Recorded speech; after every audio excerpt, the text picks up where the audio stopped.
Good evening. I'm excited to have Dr. Julie Bowden here with us talking about some of the different struggles in navigating this day. Julie, thank you for being here. How are you doing?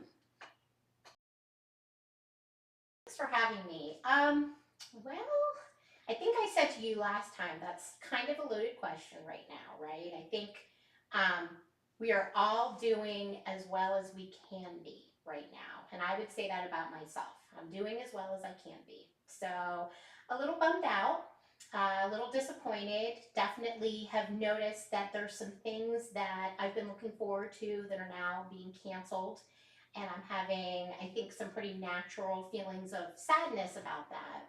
Um, my hint to others that I always take for myself is to try to turn that around and have gratitude.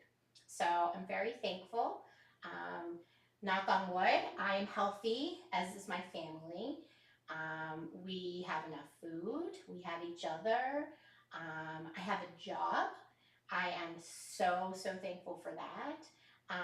So, I'm doing as well as anybody can be right now.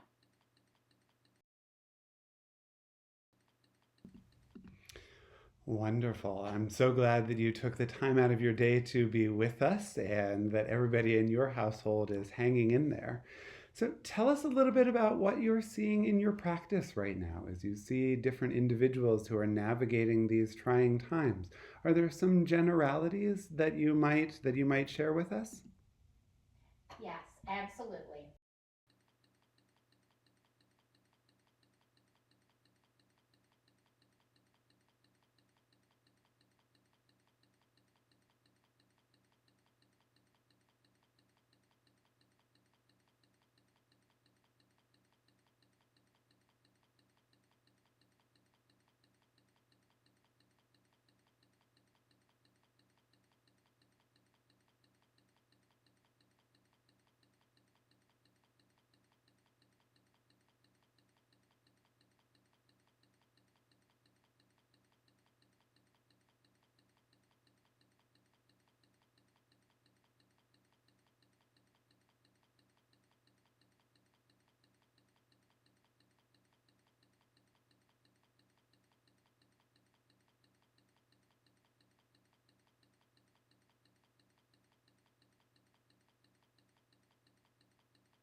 The average person that I have talked to, even friends and family members, I think everybody is, kind of collectively a little bit more bummed out. I think that we're all realizing that this is lasting a long time, a lot longer than I think a lot of people were expecting. There's a little bit more hopelessness that I'm hearing from people. And, people just kind of feeling down, a little bored, a little listless, a lot more of that lately, which is upsetting, obviously, and relatable for me. I've said that to them, that I can absolutely relate to that.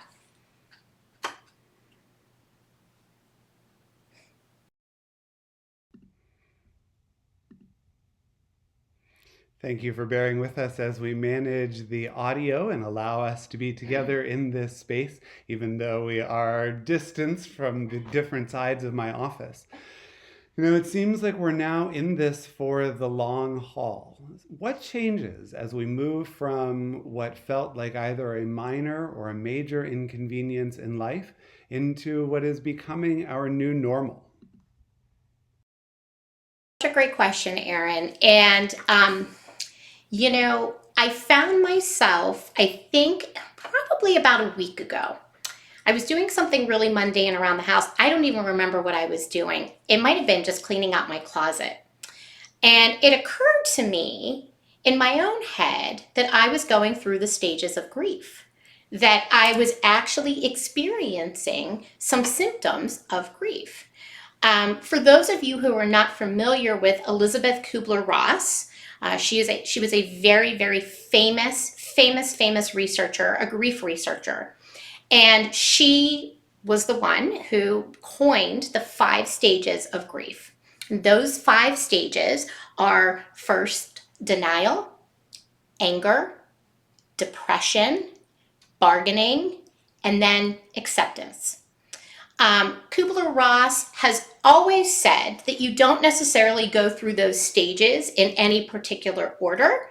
And I absolutely, as I was kind of tidying up around my house, was thinking, goodness, I have felt all of these different feelings about all of these different things. I think that is what is changing, is that we're all starting to go through these stages of grief. And my hope would be that as we go through these stages of grief, and as we sort of, maybe hit all 5 or touch on parts of all 5, that eventually we move to the 5th stage of grief, which is acceptance. Kubler-Ross also, towards the very end of her career and the end of her life, started talking about an actual potential 6th stage of grief, which is finding meaning. And so as we adjust to this new normal, my hope is that we move to accept the way things are and find meaning in such a difficult situation. Whatever that is for us, whatever that meaning is for us, that we find ways to adjust to this new normal. One of the things we were talking about a little bit earlier was what some of those things we're grieving happen to be, whether it is plans that were either put on the shelf or completely crushed by current circumstances, whether it's anticipatory grief for people in our lives. Say more about what people might be grieving and how each of those are a little bit different, and yet I imagine share some commonalities as well. Sure. I have often said, and for years have said to the patients I work with, that, grief is not just when we actually lose a person through death. Grief can be a lot of different things. It can be grieving for a relationship that is no more. It can be grieving for something that you were anticipating was going to happen that is no longer happening. So I think you hit the nail on the head when you talked about, I think a lot of folks are grieving plans that maybe they had that are being canceled. I talked about a couple of bat mitzvahs we were planning on attending that have been canceled, and just feeling so sad about that for the families that are affected. Grieving trips, grieving the ability to spend time with our loved ones. I've had patients talk to me about this anticipatory grief of they already have loved ones who have health conditions, who are sadly coming to the end of their lives already, grieving the ability to be with them in the last weeks or months of their lives because they're not able to be together. Even grieving the ability to attend the funeral of a loved one. I've had people talking to me about that, they don't get the closure that they would like from being at an actual funeral service and being able to pay their respects in public. So there are so many different ways that we all grieve. Something that I want everybody to think about and everybody to know is what I have referred to as the 3 ends of grief. That regardless of what you're grieving or where your grief is coming from, remember that grief is normal, it's natural, and it's necessary. So the 3 ends of grief are something that I, often tell people to reflect on, is that it is so normal for us to experience grief. It is very, very natural. Even if we're grieving the silliest of things, like a vacation that was canceled. I was telling you earlier, Erin, I'm so bummed about my vacation being canceled. It's natural to grieve, and it's necessary. It's part of what we do as humans. It is so necessary and so important. Acceptance, like I talked about a few minutes ago, is where we can find the most amount of control and the most amount of peace. And so, trying to start working on our accepting of the current situation and where we are, finding meaning in that, being mindful as we go about our day-to-day lives, finding joy and beauty in the world around us, despite the fact that we are in this very odd situation, and gratitude.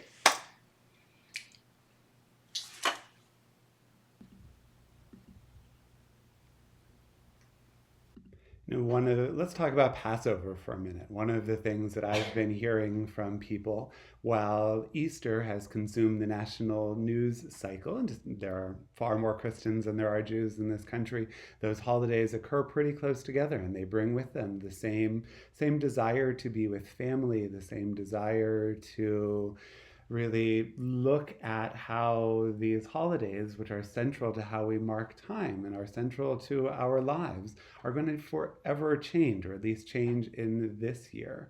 And as I've been thinking about what guidance we might have to offer people, to just recognize that meaning can be had even if you're alone, and it's not the ideal case. It's heartbreaking, I think, for many of us who would rather be around members of the family. But turning lemons into lemonade seems trite, and I don't know if we'll be entirely able to do that. But how should we deal with it when those plans, when that big, a bat mitzvah, a wedding, a funeral, you offered us the ends, and I suspect that that's a large part of it, just recognizing and being able to sit with that. But what else can we be doing? Sure. And, my response to that question, my honest response to that question is you got to let yourself feel those feelings. It's so important to understand that your feelings about all of these things and your disappointments and things are so different than what you were expecting. And Passover is so different than the way you've done it for, 20 years, 30 years more. Allowing yourself to just say, this stinks and I'm disappointed and I'm frustrated and I'm going to just have those feelings for a little while. And almost kind of taking those feelings and having some, putting some value on those feelings and saying, hey, these are my feelings. This is how I'm feeling. Then what you need to do is, I often say this to my patients, just put a little box around the feelings and say, okay, they're there and they're valid and they're true, but we can't let those stop us from moving forward and, again, finding meaning, finding joy, and finding resilience in our day-to-day life, right? So we put a box kind of around those feelings of grief, that sadness, that anger, that denial about the whole thing, whatever other feelings you're feeling, frustration, disappointment. Okay, have those feelings, get those feelings out somehow, then put a box around them and try to find a way to make meaning wherever you can. So, host a virtual Seder. My mom and I were joking today about, drawing pictures of the things that we couldn't get for our Seder plates because, where am I going to go find a shank bone right now? I just don't, I'm not willing to sacrifice my health to go find a shank bone. So, and finding humor in that. We were kind of giggling about that a little bit. Trying to find ways to be resilient. I was talking to another friend of mine who's a psychologist today, and, we were talking about all of the ways that we are finding to, accommodate these strange situations. So, between, doing therapy from my spare bedroom over a computer, which I never thought that I would do. She was talking about coloring her own hair, finding creative ways to solve the situations that we're in, I think also helps us as we move forward.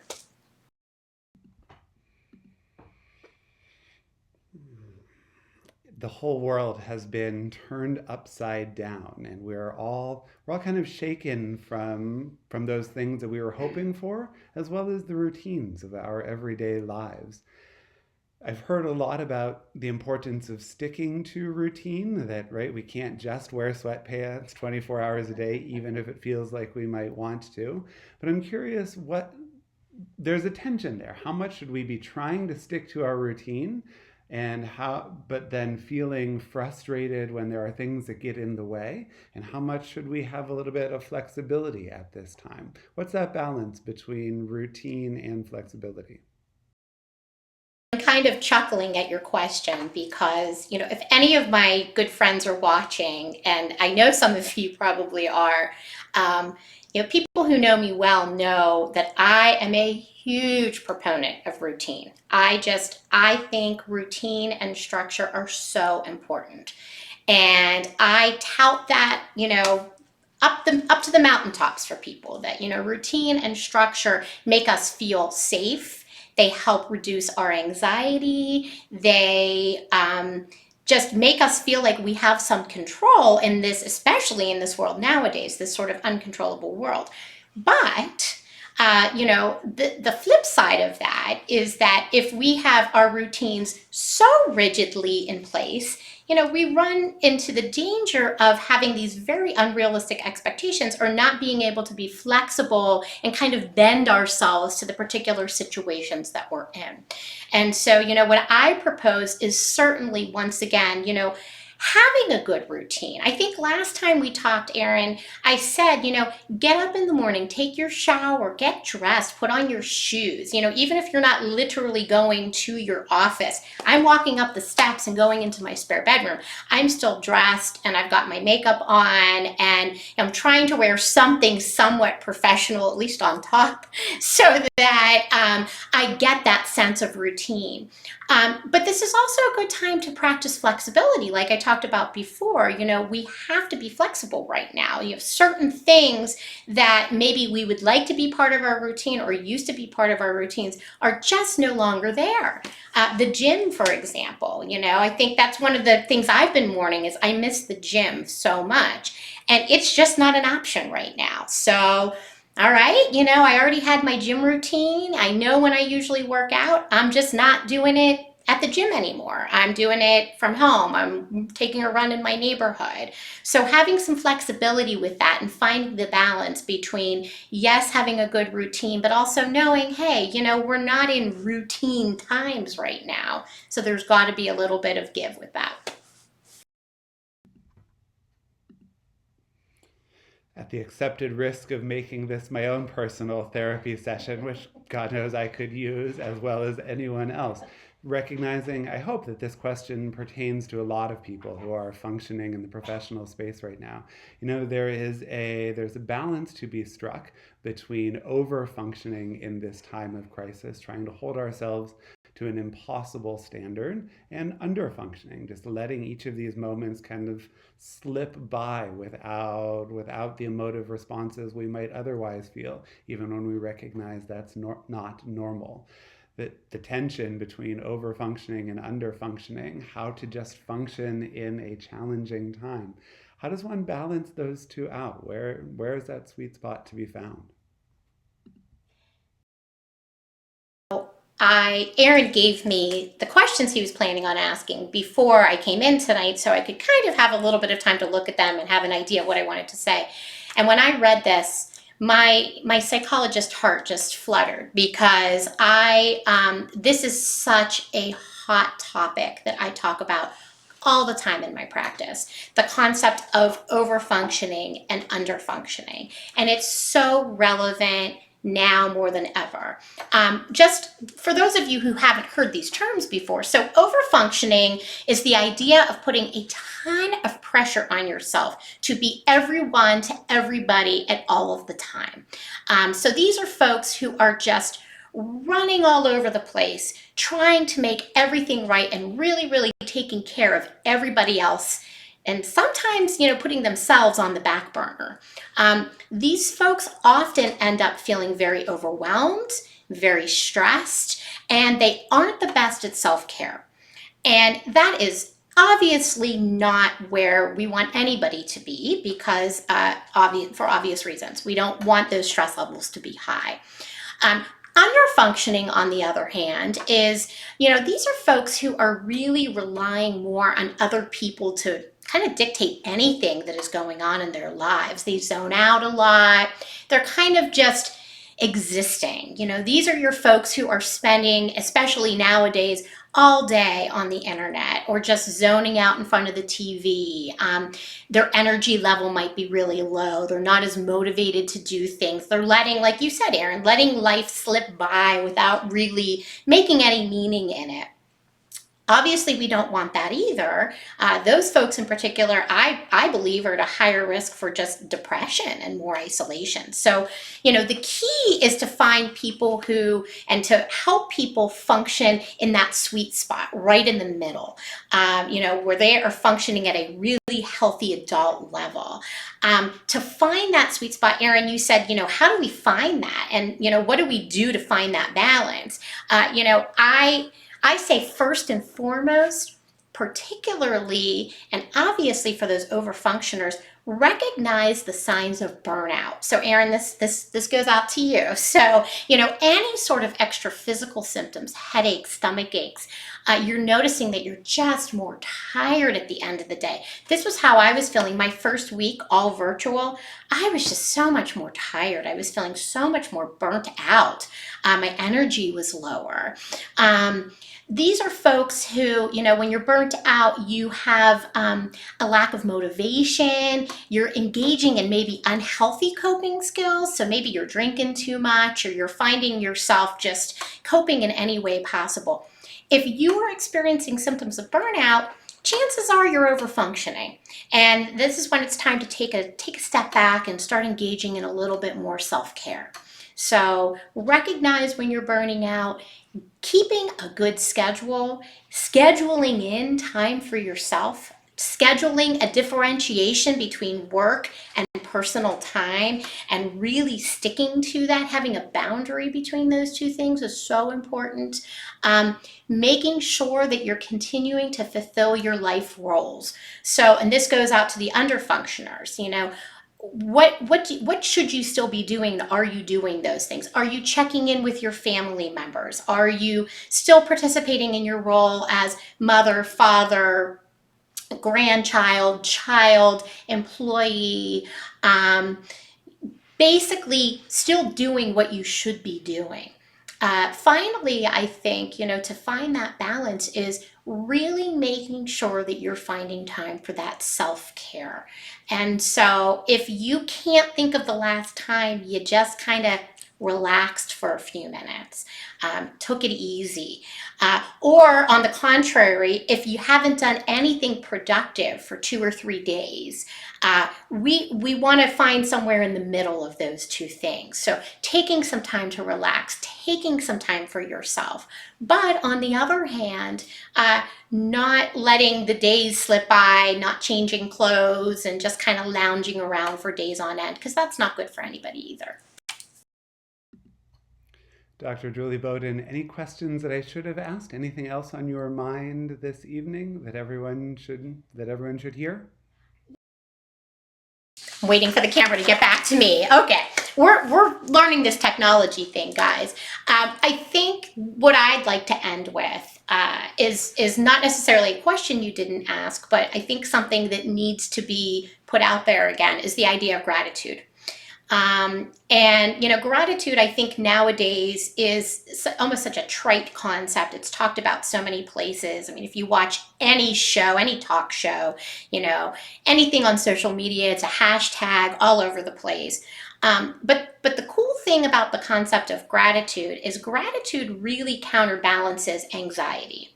And so oftentimes, I tell folks, if you're feeling anxious, if you're finding yourself worrying about something, if you've got the weight of the world on your shoulders, shift to that gratitude place. Stop and say, wow, I'm sitting here and I'm feeling anxious about the fact that, my paycheck was delayed, but it's coming. When there are so many thousands of people in the world who are going without paychecks now. I'm feeling anxious about how overwhelmed I am at work because there's so much work to be done now. I've been so busy. I'm so grateful that I have a job and that I have a job that I can, help others doing. So, I think, yeah, that's what I want to end with is the concept of gratitude is trying to change those anxious thoughts around and look at the situation differently. I said to my mom and my brother today, we have been, as humankind, we have been through much harder things than this. That's gratitude, is that, this is horrible and this is scary and people are dying and it's terrifying, but as a humankind we have been and are experiencing harder things than this, and I'm so grateful for all of the things that I have going for me, and hopefully you all are grateful for the things you have going for you as we navigate this tough time together. A comment we got on Facebook, and with this I will end. One of the things I think we're all grateful for right now is you. Thank you for sharing these insights and bits of wisdom with all of us. Thank you for your time and being with us this evening. That was so sweet. Thank you so much for having me. Thank you for letting me share some of my thoughts and hopefully tips and techniques.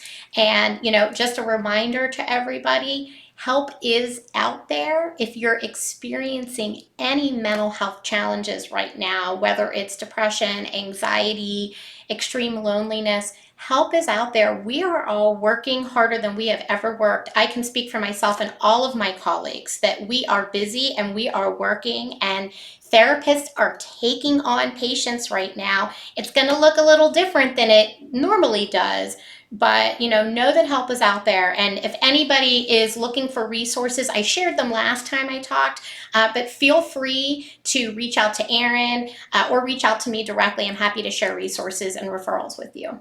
Thank you so much. I have gratitude for you, Erin. Thank you.